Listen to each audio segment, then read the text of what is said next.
ఈ దొంగలపల్లిలో దొంగలు లేరని అందరూ అనుకుంటారు, కానీ అప్పలరాజు ఫోన్ మాత్రం మాయమైపోయింది. ఎలా మాయమైందో ఎవరికీ తెలియదు. ఈ కథ చాలా ఇంట్రెస్టింగ్గా ఉంటుంది, లాస్ట్ వరకు చూడండి. దొంగలపల్లి పేరు వినగానే దొంగలు గుర్తొస్తారు కదా, కానీ అలాంటి దొంగలపల్లి కాదు. ఇక్కడ అందరూ నిజాయితీ పరులు. మరి ఈ ఊరికి ఎలా వచ్చింది ఆ పేరు? ఒకప్పుడు ఆ ఊరిలో దొంగలు ఎక్కువ ఉండేవారట. తర్వాత గ్రామస్తులందరూ కలిసి వాళ్ళని పట్టుకొని కుమ్మి పడేసినారు. అయితే ఆ పేరు మాత్రం అలానే ఉండిపోయింది. దొంగలపల్లిలో ఒక ఆయన ఉండేవారు. ఆయన పేరు అప్పలరాజు.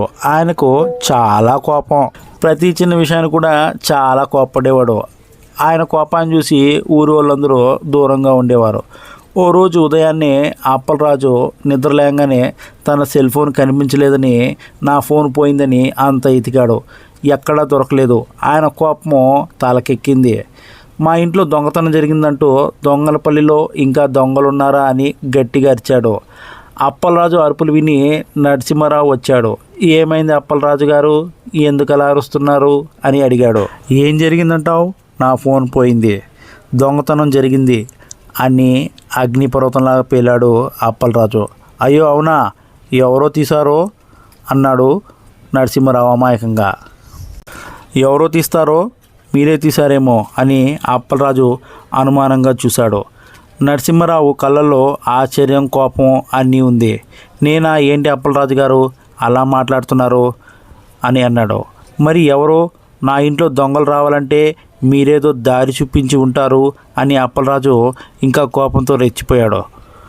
ఈ గొడవ విని ఊరి జనాలందరూ గుమికూడారు. పంచాయతీ పెద్ద మనిషి రామారావు, సరే అంత కోపం ఎందుకు, ఎవరైతే తీశారో వాళ్ళు పక్కాగా దొరుకుతారులే, ముందు ఆవేశపడకు, నీ ఫోను ఎక్కడ పెట్టి మర్చిపోయావో ఓసారి నెమ్మదిగా ఆలోచించు అని రామారావు శాంతంగా చెప్పాడు.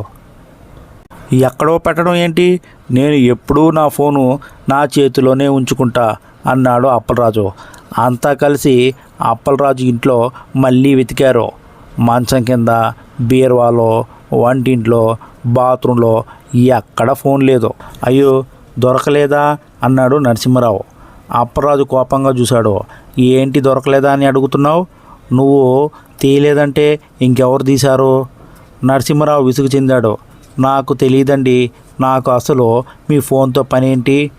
అలా కాదు, ఈ దొంగలపల్లిలో దొంగలు లేరని మీరు అందరూ అనుకుంటున్నారు కదా, మరి నా ఫోను ఎలా మాయమైంది అని అప్పలరాజు పెద్ద ప్రశ్నే వేశాడు. అందరూ ఒకరి ముఖాలు ఒకరు చూసుకుంటూ ఇంతలో అప్పలరాజు మనవరాలు చిట్టి వచ్చింది. ఆ వయసు 5 ఏళ్ళు. తాత ఏమైంది, ఎందుకు అలా గోల్ చేస్తున్నారు అని అమాయకంగా అడిగింది. ఏం లేదు చిట్టి, నా ఫోన్ కనిపించలేదు అన్నాడు అప్పలరాజు కోపాన్ని అదుపు చేసుకుంటూ. ఓ అవునా, అదిగో అక్కడ ఉంది కదా అని చిట్టి మంచం పక్క ఉన్న దిండు కింద చూపిస్తూ చెప్పింది. అప్పుడు అప్పలరాజు, నరసింహారావు, రామారావు, ఊరి జనమంతా దిండు కింద చూశారు. అవును, అక్కడ అప్పలరాజు ఫోన్ ఉంది. అప్పలరాజుకు ఒక్కసారిగా చెమటలు పట్టాయి. తాను ఫోను దిండు కింద పెట్టి మర్చిపోయాడు. మర్చిపోవడమే కాకుండా కోపంతో ఊరంతా రచ్చ చేశాడు, చిందులేశాడు, నరసింహారావుని నిందించాడు, అందరినీ అనుమానంగా చూశాడు. అయ్యయ్యో ఇదిగో ఇక్కడే ఉందా, నేను సరిగా చూసుకోలేదు అని అప్పలరాజు నాలుగు ఖర్చుకున్నాడు. నరసింహారావు నవ్వు ఆపుకోలేకపోయాడు. రామారావు కూడా చిరునవ్వుగా నవ్వాడు. ఊరి జనం కూడా గుసగుసలాడుకుంటూ నవ్వుకుంటా ఉన్నారు. అప్పలరాజు సిగ్గుతో ముఖం ఎర్రబడిపోయింది. అయినా తాత, నువ్వు ఫోన్ని దిండి కింద పెట్టి నా దగ్గర లేదు, దొంగలు ఎత్తుకెళ్లారని అచ్చినావు అంది చిట్టి అమాయకంగా. అందరూ పగలబడి నవ్వారు. అప్పలరాజు ఏం మాట్లాడాడో అర్థమే కాలేదు. తన కోపాన్ని చూసి అందరూ ఎలా నవ్వుకున్నారో తను కూడా అర్థం చేసుకున్నాడు. ఆ రోజు నుంచి అప్పలరాజు కోపం కొంచెం తగ్గించుకున్నాడు.